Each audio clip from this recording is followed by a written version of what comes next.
안녕하세요. 30대 후반에 이혼에 성공한 평범한 여성이에요. 살면서 힘든 일 한번 겪지 않고 사는 사람이 어디 있겠어요? 저도 그렇게 생각하며 여태 살아왔거든요. 그런데 정말 견딜 수 없는 일 앞에서는 아무것도 필요 없더라고요. 그 어떤 긍정적인 생각도, 인내도요. 이런 생각을 하게 만든 건 바로 시부와 전 남편이었죠. 저는 평범한 직장인으로 남들보다 조금 더 아껴 쓰는 버릇이 있었어요. 부모님이 두 분 다 불필요한 소비를 좋아하지 않으셨고 항상 꼼꼼하게 가계부까지 적어서 관리하셨기 때문에 일을 보고 자랐죠. 그래서 부모님은 돈을 알뜰살뜰 모으셨고 노후 걱정 없이 잘 지내고 계시거든요.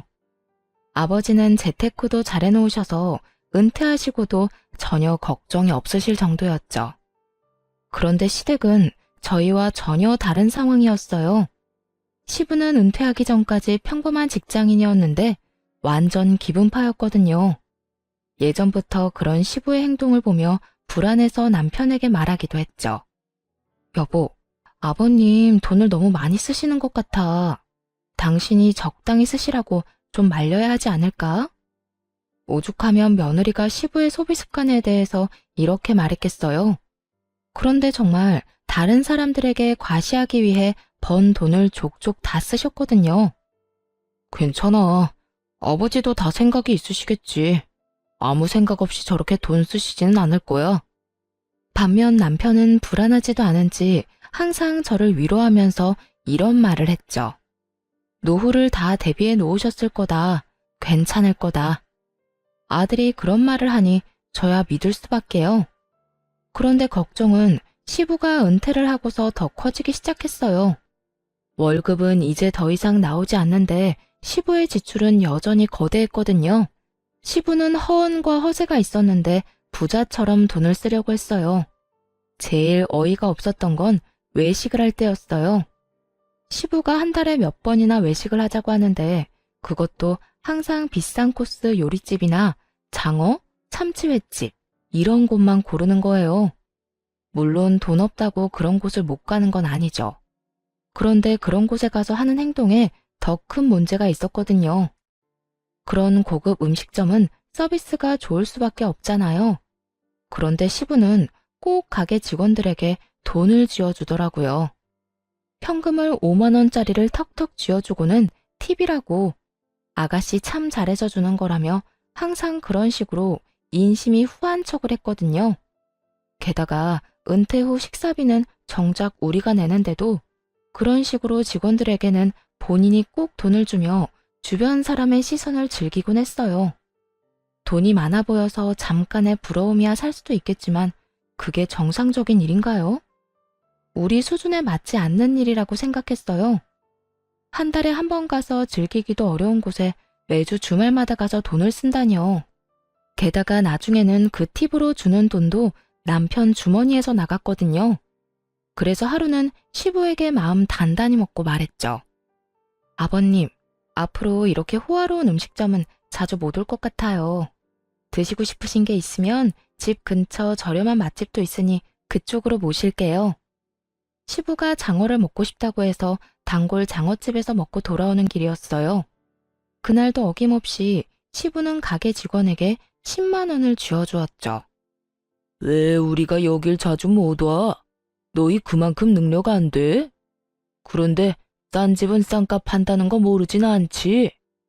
너희가 지금껏 여기서 맛있는 장어 먹을 수 있는 건 다 내 덕분이었잖아. 그러면 이제는 나도 너희 덕 볼 때도 됐지.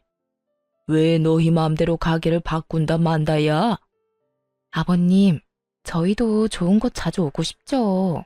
하지만 아버님 은퇴하시고 이제부터는 저희가 음식값 내야 하는데 이 사람도 그렇고 저도 그렇고 돈 펑펑 쓰면 쓸 만큼 모으지를 못해요. 앞으로 2세 계획까지 있는데 나중에 진짜 고생할 거예요. 최대한 이성적으로 말했지만 시부는 화만 냈어요. 야, 우리 아들이 돈 벌어서 우리한테 쓴다는데 네가 왜 옆에서 난리야? 너는 너희 집에나 잘해. 우리 집 일에 끼어들지 말고. 결혼했는데 내 집, 네 집이 어디 있어요. 양가 부모님 모두 평안하셔야 저희도 마음이 편하죠. 그리고 제가 이런 말 하는 거 마음에 안 드실 수 있지만 지금 남편이 얼마나 급하면 저한테 돈을 빌려달라고 하겠어요. 그래서 너는 시아버지한테 돈 주는 게 그렇게 아깝디? 그래서 지금 여기 와서 이 난리 피우는 거야? 식사 잘하고 기분 좋게 나왔는데 땅바닥에 처박으려고? 아버님, 아무리 그렇게 말씀하셔도 저희는 더 이상 못 맞춰드려요. 남편 월급이 겨우 300만 원 정도 되는데 그 절반이 아버님 앞으로 나가고 있어요. 애 생각해서 미리 저축하는 건 꿈도 못 꾸고 있고요. 이렇게 여윳돈 없이 있다가 두 분 아프기라도 하면 어떻게 될 것 같으세요? 목돈이라도 필요하게 되면 진짜 난리 나는 거라고요. 한번 보세요. 남편 지출금의 절반이 아버님한테 든다는 거. 결국 월급 명세서와 지출비 내역을 들고 가서 확인까지 시켜드렸죠. 그렇게 하면 시부가 고민하는 척이라도 할 거라고 생각했는데 전혀 아니더군요. 시부는 도리어 더 화를 냈어요. 이딴 거 왜 보여줘? 자식이 부모한테 돈 쓰는 건 당연한 거지. 내가 돈 쓴 만큼 너희도 돈 쓰는 게 그렇게 아깝냐? 이래서 자식 키워봤자 헛수고라니까. 네, 그간 아버님 덕분에 비싸고 좋은 곳 많이 간 것도 사실이죠. 하지만 저희가 가고 싶다고 간 건 아니잖아요. 그리고 분명히 말씀드렸어요. 제발 소비를 좀 줄여달라고요. 이대로라면 아버님이 쓰시는 돈 저희가 고스란히 드려야 하잖아요. 그러니 걱정돼서 이런 말씀 드리는 거예요. 은퇴한 부모님께 자식들이 돈 쓰는 거 당연하다고 생각해요. 그런데 아버님은 딱히 필요 없는 곳에 돈을 낭비하시잖아요. 필요 없는 곳? 넌 내가 남들 접대하고 너희들하고 좋은 음식점에 오는 게 필요 없다고 생각하냐? 네, 근처 맛집만 가더라도 이렇게 비싸지는 않아요, 아버님. 그리고 오늘도 보세요. 모두가 아버님처럼 직원한테 돈 주는 거 아니에요. 우리나라가 팀 문화가 있는 것도 아니고요. 직원들이 우리한테만 눈에 띄게 더 잘해준 게 있나요?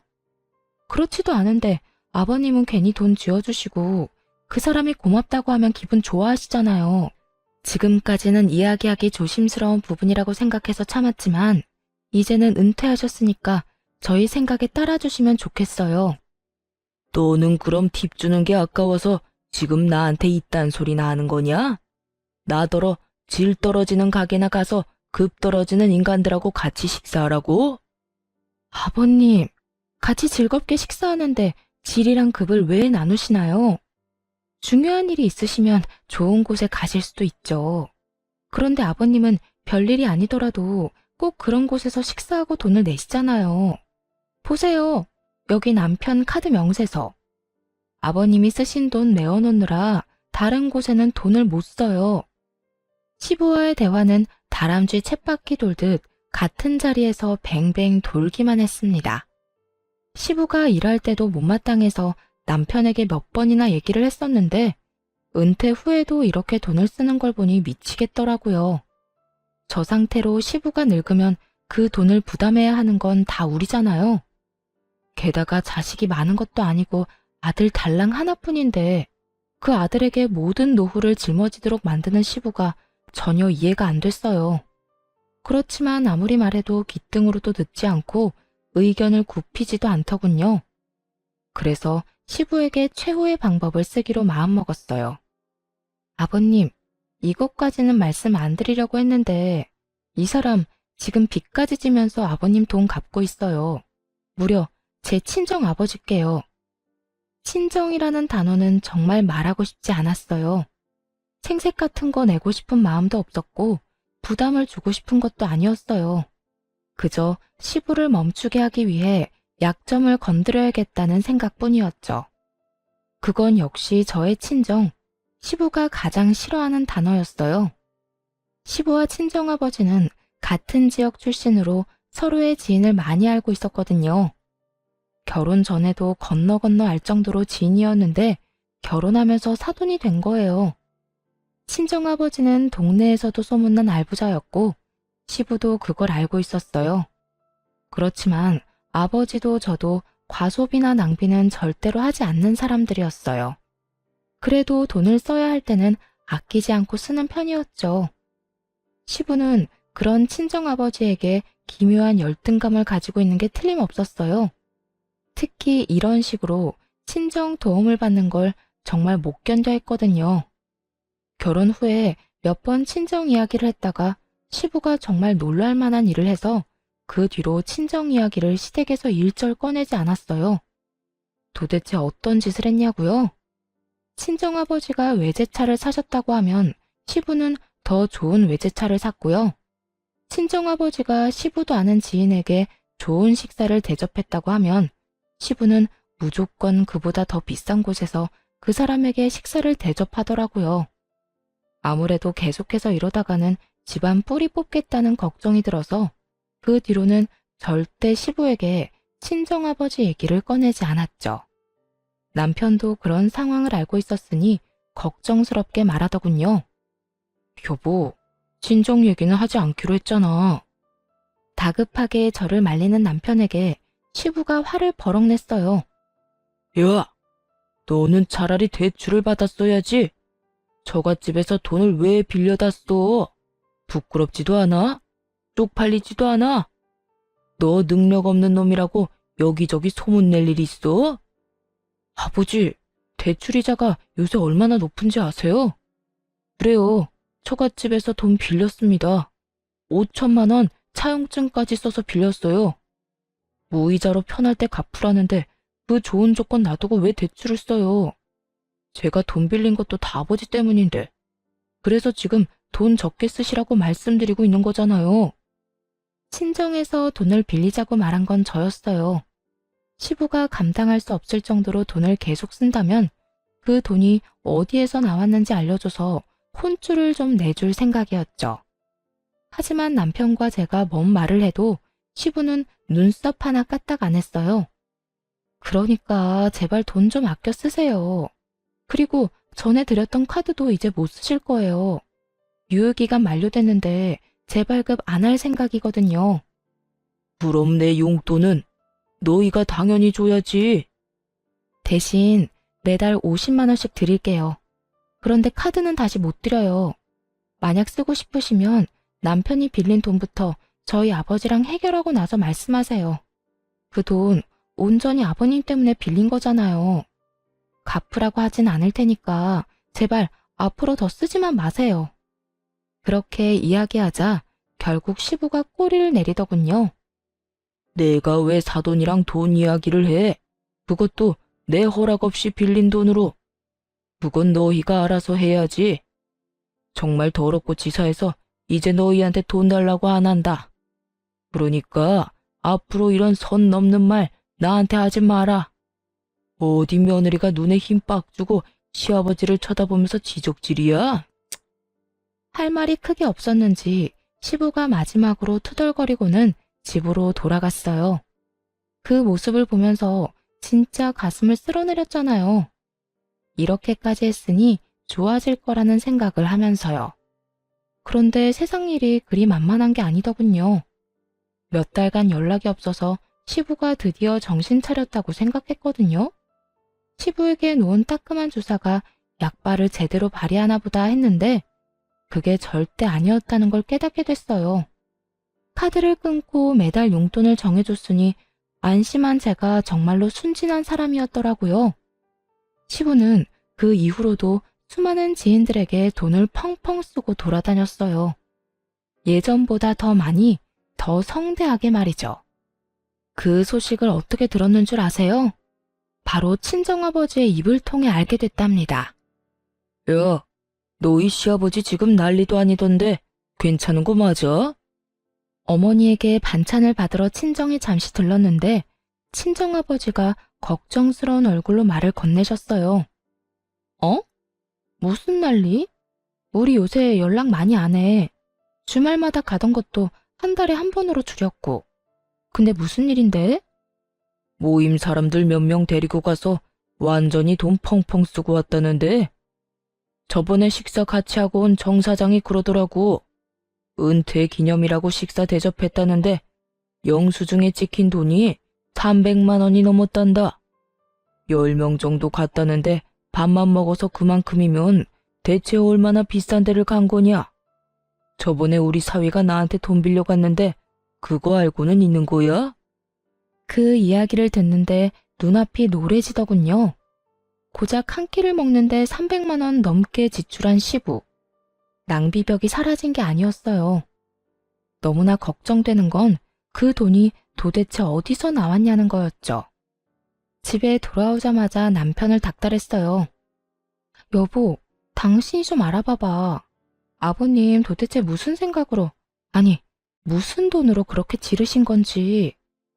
여보, 이제 그만 좀 해. 아버지한테 돈도 적게 드리고 있고 카드도 안 드렸잖아. 그러면 알아서 돈 쓰고 계시는 거겠지. 우리가 그런 것까지 어떻게 다 신경 쓰면서 살아? 전에 얘기한 거 잘 알아들으셨을 테니까 이제 제발 그만 좀 하자, 어? 그걸 떠나서 아버님이 지금 돈을 너무 많이 쓰고 계신 거잖아. 하루에 300만 원 이상 지출이 나오는데, 여보, 이건 그냥 아버님께 맡겨서 될 일이 아니라고. 무슨 일인지 확인을 해야 해. 당장 어디서 그 돈이 났겠어? 대출이라도 받으신 거면. 걱정 그만하래도. 그리고 막말로 우리가 아버지 인생에 이렇게 간섭하는 거 그것도 좋지 않은 거야. 아버지 이해하려고 노력해야지. 왜 매번 아버지 하는 일마다 딴지를 걸어? 일이 한 번 터지면 너무 규모가 클 테니까 그렇지. 그래서 지금 확인도 안 해보겠다는 거야? 아버지 뒷조사는 좀 아닌 것 같아. 조금만 지켜봐주면 안 되겠어? 아버지도 생각이 있으시겠지. 솔직하게 말해서 신경 안 쓰고 싶어. 남편의 단호한 말과 행동에 기분이 상했어요. 이게 다 저 좋자고 하는 일이겠어요? 남편도 시부가 쓰는 돈 때문에 힘들어하니까 그런 거죠. 이런 마음도 몰라주고 남편은 귀찮다는 말만 하고 알아볼 생각조차 하지 않더군요. 시부에게 따로 물어볼까 고민도 했지만 그러지는 않기로 했어요. 나중에 문제 터지면 남편이 알아서 하겠지 하는 생각을 하기도 했고요. 솔직히 말하면 안일하게 생각한 것 같기도 해요. 그래, 알아서 해. 당신 집안일이니까 당신이 알아서 잘 해결하겠지? 나중에 일 터지고 나서 나한테 와서 뭐라고 하지 마. 알았어? 안 그럴 거야. 벌써 5천만 원이나 빌렸는데 내가 뭘 또 바랄 게 있겠어? 걱정하지 마. 다 알아서 할 거라니까. 그로부터 6개월이 지났을 무렵, 그렇게 호언장담하던 남편이 잔뜩 주눅든 얼굴로 부탁을 하러 왔어요. 그간 한 번도 시댁에 가보질 않았는데 시댁에서 난리가 났다고 하더군요. 여보, 우리 집 좀 도와주면 안 될까? 지금 집 완전 난리 났어. 본가도 난리고 아버지 차도 지금 다 난릴 판이야. 그게 무슨 소리야? 당신 내가 알아보라고 할 때까지만 해도 괜찮다며. 근데 6개월 만에 무슨 집이며 차며 다 날아간대. 아, 나도 이런 말 당신한테 하고 싶진 않은데 아버지가 또 사고 치셨어. 집이랑 자동차 담보대출 받고 신용대출까지 끝까지 받으셨대. 지금 빚더미에 앉아서 집이며 차며 다 팔아도 갚을 돈이 안 돼. 아니, 당장 길거리로 나가게 생겼단 말이야. 대출금 연체돼서 집은 경매로 넘어가고 차 앞딱지 붙고 난리가 났어. 어떡해, 당신이 좀 도와줘. 내가 지금 이 상황에서 뭘 도와줄 수 있는데? 그래서 뭐 아버님 빚이라도 대신 갚으라고? 내가 분명히 얘기했지. 아버님 어떻게 그렇게 돈 펑펑 쓰고 다니시냐고 알아보라고 했잖아. 그때는 귀찮아서 알아보지도 않더니 문제 터지니까 왜 나한테 도와달라는 건데? 우리 아버지가 5천만 원 빌려준 것도 아직 다 못 갚았잖아. 여보, 제발 한 번만 부탁해. 내가 빚 갚아달라고 이야기하진 않을게. 대신 아버지 살 곳만이라도 좀 마련해주면 안 될까? 내 마음 같아서는 우리 집에서 같이 살고 싶지만 당신 눈치도 보이고 아버지 자존심에 같이 살고 싶진 않으실 거야. 제발 좀 도와줘, 어? 이대로 길거리에 나앉도록 만들 순 없잖아. 바짝 엎드려 빌다시피 하는 남편을 보면서 속이 뒤집어졌어요. 그때는 뭐하고 이제 와서 소 잃고 외양간 고친다는 건지. 일단 아버지한테 얘기해 볼게. 근데 이런 식으로 해결될 일 아니야. 당신 아버지한테 따끔하게 이야기 좀 하라고. 이게 몇 번째야? 아버님이 바뀌셔야 이런 상황이 또 일어나는 걸 막을 수 있어. 어쩔 수 없이 친정아버지에게 연락을 했어요. 자초지종을 설명하고 쓸 수 있는 집이 있는지 물어봤죠. 아버지는 한숨을 쉬시더니 아버지 명의의 집을 하나 이야기하시더라고요. 내키지 않으셨겠지만 딸 일이라 도움을 주신 거였을 거예요. 몇 달 전까진 조부모님이 쓰시던 집이었는데 생각보다 상태가 매우 좋았어요. 그 안에 있는 가구며 가전이 2년 전에 새로 싹 들여온 것들이라 그대로 몸만 들어가 살아도 될 정도였죠. 그 집은 조부모님이 마지막 여생을 보내셨던 곳이라서 꽤 괜찮은 주택가에 있는 데다가 집값도 높고 평수도 컸어요. 사실 그곳을 비워둔 건 조만간 친정 부모님이 들어가려고 하셨기 때문이었거든요. 그런 집을 빌려줘도 괜찮겠냐고 물으니 아버지께서 사돈에게 큰일 나는 것보다야 낫지 않겠냐고 말하시더라고요. 아버지 명의의 집이고 돈 내고 들어가는 게 아니니 괜찮겠다 싶어 남편에게 말했죠. 남편은 엄청 좋아하며 시댁에는 자기가 잘 이야기하겠다고 하고 혼자서 가더군요. 시부모님과 사이가 별로 좋지 않아서 굳이 저는 안 따라갔거든요. 남편이 돌아와서는 시부모님이 무척 좋아하셨다고 전했어요. 앞으로는 돈 낭비하지 말라고 전해드려. 알았어? 만약 또 터지면 그때는 절대 책임 못 져. 그렇게 으름장을 놨는데 남편이 알겠다며 자기만 믿으라고 하더군요. 그런데 얼마 못 가 또 안 좋은 소식을 친정 아버지를 통해 들어야 했어요. 시부가 그 집으로 사람들을 엄청 초대한다는 거예요. 돈이 없으니 이제 집으로 사람을 초대하나 보다 싶었는데 어느 날 친정아버지가 화가 나서 저를 찾아왔더라고요. 바깥 사돈이 해도 진짜 너무 하는구나. 어떻게 이런 짓을 할 수가 있어? 아빠, 왜 그래요? 무슨 일 있었어요? 말도 마라. 내 지인들이 초대됐는데 그 집이 너희 할아버지 집인 거 아는 사람들이었거든. 지인들이 사돈이 많이 도와줘서 다행입니다. 라고 말 한 번 했는데 바깥 사돈이 이 집을 자기 아들이 샀다고 했다는 거야. 아닌 것 같다고 진실을 말해줘도 이렇게 좋은 집 산 게 부러워서 우리가 거짓말하고 다니는 것 같다고 했다지 뭐냐. 이게 도대체 무슨 일이야? 세상에, 시아버지가 그렇게 말씀하셨다고요? 그 집이 우리 거라는 게 거짓말이라고? 도움을 줬다고 고맙다는 인사를 받을 생각은 하지도 않았어. 너희 시아버지 쪼잔하고 괜한 열등감 가지고 있는 거 내가 잘 아니까. 그래도 힘든 사람 돕자고 한 일인데 이런 식으로 사람을 거짓말쟁이로 만들다니 어떻게 인간이 그럴 수가 있어? 그 이야기를 듣는데 너무 어이가 없더라고요.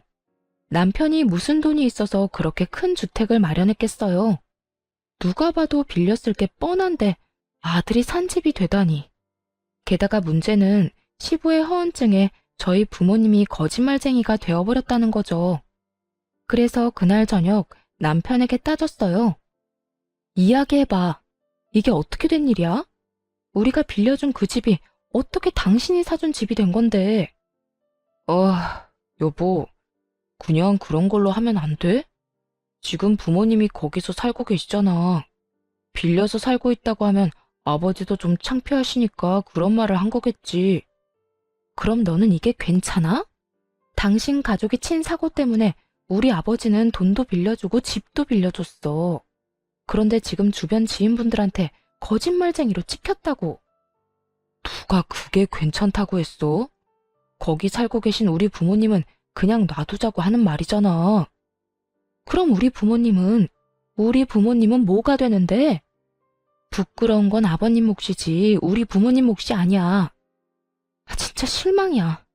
당신이 어떻게 우리 집에 이런 식으로 해? 은혜를 원수로 갚는 것도 정도가 있지. 이건 뭐 원수가 아니라 아주 쑥대밭을 만들었잖아. 당신이 조금만 참아주면 안 돼? 아버지가 그 성격에 얼마나 눈치 보이고 답답하셨으면 그러셨겠어. 그러게, 돈을 누가 그렇게 펑펑 쓰래?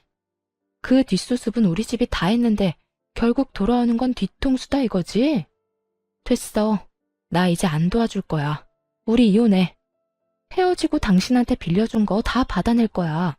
그렇게 하면 우리 아버지 거짓말쟁이라는 소문도 다 사라지겠지. 여보, 갑자기 이혼이라니 무슨 소리야. 절대 안 돼. 너무 감정적으로 굴지 마. 그런 소리해서 미안해. 내가 한 사람 한 사람 다 찾아가서 오해가 있었다고 설명할 테니까. 아니, 그럴 필요 없어.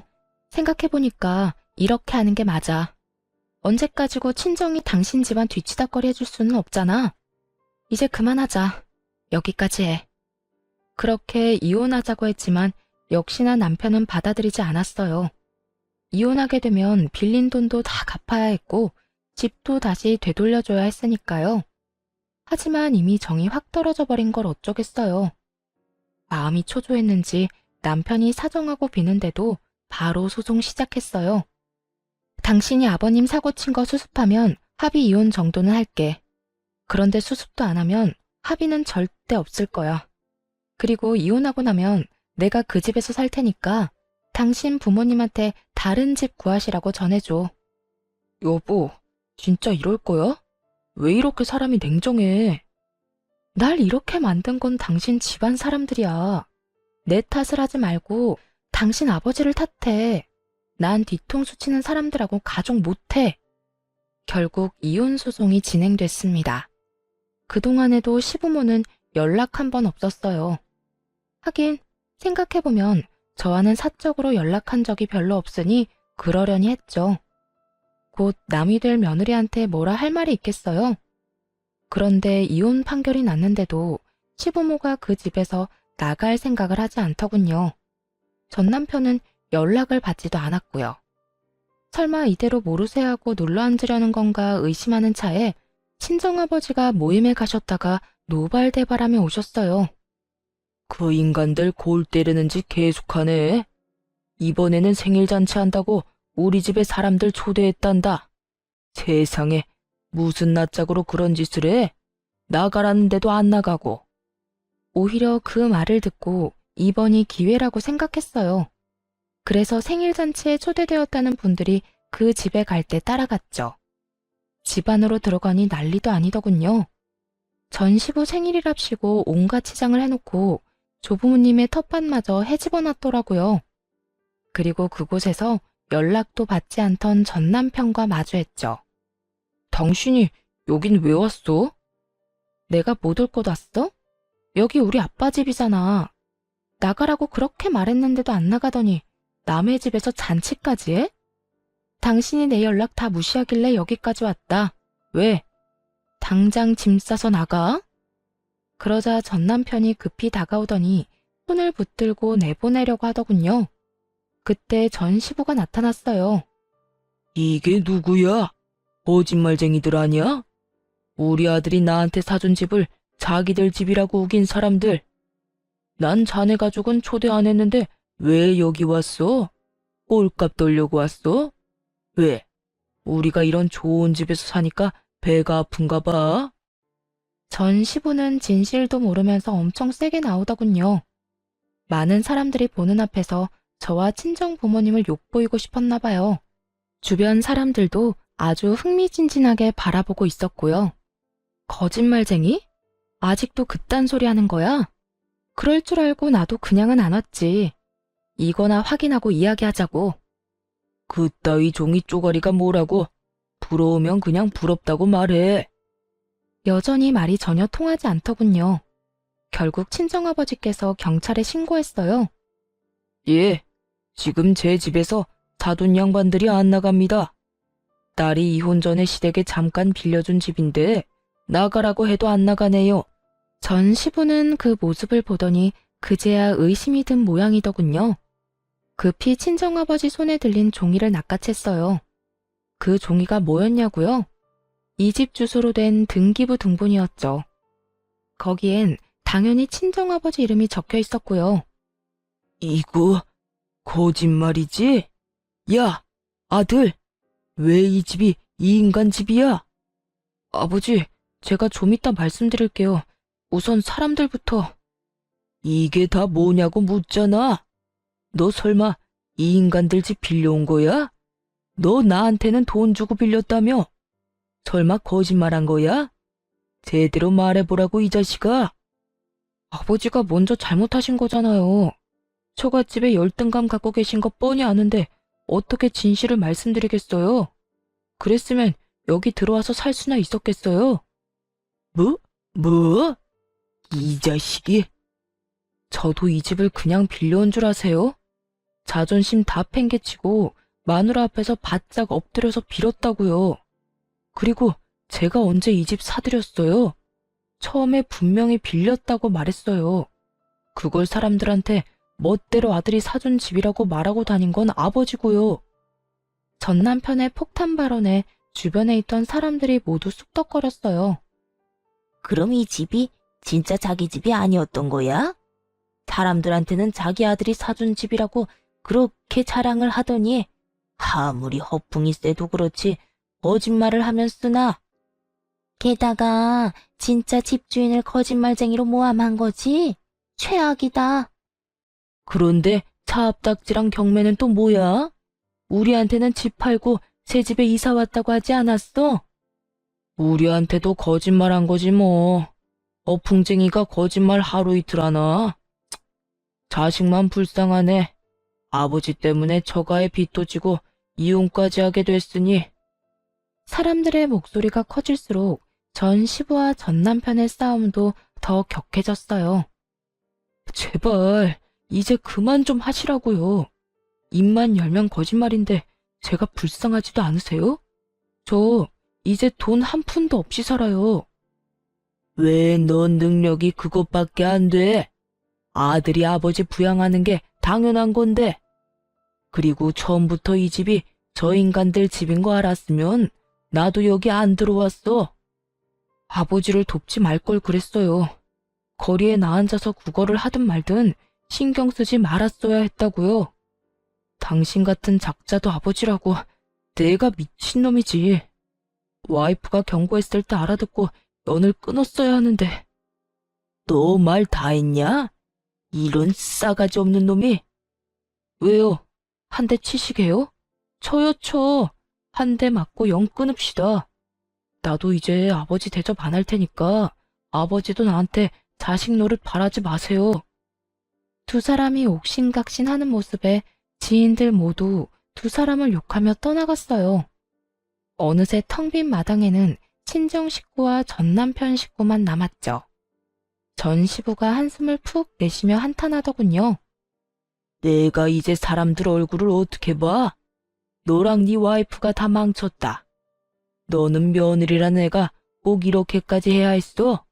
우리가 남도 아니고 가족인데.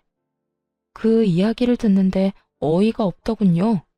가만 보니 전 남편이 이혼 이야기도 안 꺼낸 것 같았어요. 죄송한데 저희 이제 남이에요. 저 남편이랑 이혼했거든요. 그래서 이 집 제가 들어와서 살려고 나가시라고 한 거고요. 전 남편이 연락을 하도 안 받아서 직접 왔으니 그렇게 하시고 돌려주세요. 이미 이혼했다는 말을 듣자마자 시부가 깜짝 놀라더군요. 솔직히 전 시부가 아무렇지 않게 여길 줄 알았거든요. 처음에 지출 좀 줄이시라고 바른말 좀 했다고 싸우고 나서 그 뒤로는 명절에도 한번 가보지 않았으니까요. 시댁에서도 굳이 저를 찾지 않았고요. 그런데 전 시부는 많이 놀란 것 같았어요. 뭐? 야 이놈아, 너는 왜 이 중요한 이야기를 안 했어? 너 얼마 전부터 여기 들어와서 살던 게 별것 때문이 아니라 이혼해서 그런 거였어? 그럼 빌린 돈은, 이 집은, 내가 쓴 돈들은 어떻게 갚을 거야? 역시나 걱정하는 이유가 돈 때문이었더라고요. 얼마나 많이 썼는지 본인이 잘 알 테니까요. 그런 어이없는 전 시부의 말에 전 남편이 더 열받았는지 소리치더군요. 이게 다 아버지 때문이잖아요. 아버지가 사고치는 바람에 와이프가 열받아서 이혼하자고 한 건데 저 진짜 돈 한 푼도 없거든요. 그러자 전 시부가 무너지듯 저한테 다가와 말했어요. 아가, 제발 우리 좀 살려다오. 이 집에서 나가면 우리 갈 곳이 없어. 제발 부탁이다. 조금만이라도 더 살게 해주면 안 되겠니? 벌써 몇 달 동안 기다렸거든요. 이미 이혼 소송하면서 그 집에서 나오시라고 말했는데 전 남편이 안 전했나 보네요. 근데 그게 제 잘못은 아니잖아요. 제가 아버지 집 놔두고 다른 데서 살 필요도 없죠. 지금 돈도 없는데. 그래도 우리가 봐온 정이 있는데 이렇게 한 번만 더 부탁할게. 응? 이대로 길거리에서 구걸이라도 하라는 말이냐? 어떻게 돈이 좀 모을 때까지만이라도 봐주면 안 되겠어? 처음으로 전 시부가 애원했지만 단호하게 퇴거 명령 소송을 해서 내보냈어요. 그리고 그 집에는 제가 들어가게 됐죠. 전 남편은 신혼집을 팔아치워서 저에게 재산 분할과 위자료를 주었고 친정아버지에게 빌린 돈을 모두 갚았어요. 그리고 조금 남은 돈으로 그 사이에 생긴 전 시부 빚을 또 갚았다고 하더군요. 친정아버지 집에서 쫓겨나서는 돈이 없어서 월세를 구하며 살고 있다고 했고요. 정말 웃긴 건 이 난리통을 겪고도 전 시부의 허세병은 고쳐지지 않은 건지 무조건 좋은 곳으로 집을 구해야 한다며 전 남편을 괴롭혔다는 거예요. 그래서 결국에는 전 남편이 한밤중에 몰래 부모님 놔두고 도망갔다고 하더군요. 그 이야기 듣고 얼마나 웃었는지 몰라요. 친정아버지 말로는 전 시부가 모임 사람들에게 돈을 빌리고 있대요. 그동안 비싼 음식 많이 받아먹은 이들이 돈을 좀 빌려줬다는데 그거 가져가고는 갚는 날을 차일피일 미루기만 한다고 하더라고요. 게다가 월세도 제대로 못 내서 매번 쫓겨난다고 하니 여전히 반성은 안 하나 봐요. 그런데 이혼하고 몇 달이나 지나서 전 시부모가 연락을 해왔어요. 중요하게 할 말이 있다며 만나자길래 혹시 몰라 친정아버지도 함께 모시고 갔죠. 무슨 이야기를 하는지 들어보니 가관도 아니더군요. 네 결혼 반지 우리들이 준 돈으로 맞췄으니 그거는 돌려줘야 하지 않니? 한 1,000만 원은 들여서 해준 건데 이혼한 마당에 당연히 돌려줘야지. 우리가 여태 그걸 잊고 있다가 이제 와서 생각나서 연락한 거야. 웃음이 나더군요. 그게 언제적 일인지 침착하게 두 사람에게 말해주었죠. 그 귀금속들 지금 저한테 없어요. 두 분 아드님이 아버님 빚 갚는 데 쓸 거라고 다 되팔았으니까요. 그러자 전 시부의 얼굴이 확 일그러지더군요. 조금이라도 돈을 마련할 수 있을 거라는 즐거운 마음으로 찾아온 것 같은데 이미 팔아버렸다고 하니 당황한 듯 했어요. 거짓말이지? 그걸 왜 팔아? 결혼 반지인데. 우리 아들 지금 여기 없다고 거짓말하는 거면 어디다 팔았는지도 알아요. 그 사람이랑 제가 직접 가서 같이 팔았거든요. 확인하고 싶으시면 말씀드리는 금은방 가서 확인해 보세요. 판매금은 모조리 남편 계좌로 들어갔으니 그것도 확인하시고요. 애꿎은 데서 찾지 마시고 아들한테 달라고 하시지. 그런데 그 사람 어디 갔나 보네요? 그래도 부모라고 책임은 질 줄 알았더니 제 말에 전 시부가 버럭 화를 내더군요. 자식이 왜 말도 없이 떠났는지는 생각해보지도 않고 그저 신세 한탄만 하는 거 보니 여전한 것 같더라고요. 그 인간 같지도 않은 놈이 우리 버리고 갔어. 이렇게 될 줄 알고 그것도 다 팔고 간 게 틀림없어. 아니, 어떻게 자식 새끼가 부모를 책임도 안 지고 도망이나 가? 이게 말이 되냐? 자식 욕할 거 하나도 없어. 이건 다 자네 잘못이지 않은가? 얼마나 자식 속을 썩였으면 여태까지 참던 자식이 이제 와 도망을 가? 자식이 왜 도망갔는지 몰라서 지금 이래? 어세도 병은 병이야. 이러니 자식이 못 견디고 치를 떨며 떨어져 나간 거지. 정신 좀 차려. 언제까지 이렇게 살 거야? 친정아버지의 따끔한 말에 전 시부는 아무 말도 못하더군요. 이미 아들은 부모를 버리고 떠났고 아무것도 없이 남겨뒀잖아요. 자기 무덤 자기가 팠으니 할 말 없을 수밖에요. 결국 전 시부는 친정아버지와 대화 후 운전도 못 찾고 쫓겨나 버렸죠. 그 뒤로 두 사람이 어떻게 사는지 듣지도 못했어요. 전 남편은 전 남편대로 아무것도 없이 어디서 새로운 시작을 하는지 듣지도 못했고요. 그렇게 저와의 인연은 확실하게 끊어졌어요. 사실 허세가 나쁘다고만 생각하진 않아요. 그렇지만 너무 과도하거나 분수에 맞지 않은 소비는 본인의 목줄만 죄일 뿐이에요. 가끔씩 낭비를 하고 싶을 때마다 전 시부를 떠올리며 아껴 써야겠다는 생각을 해요. 그러면 절대 그렇게 되지 말아야지 다시 한번 스스로를 점검하게 된답니다. 긴 글 읽어주셔서 감사합니다. 모두들 행복한 하루 되세요.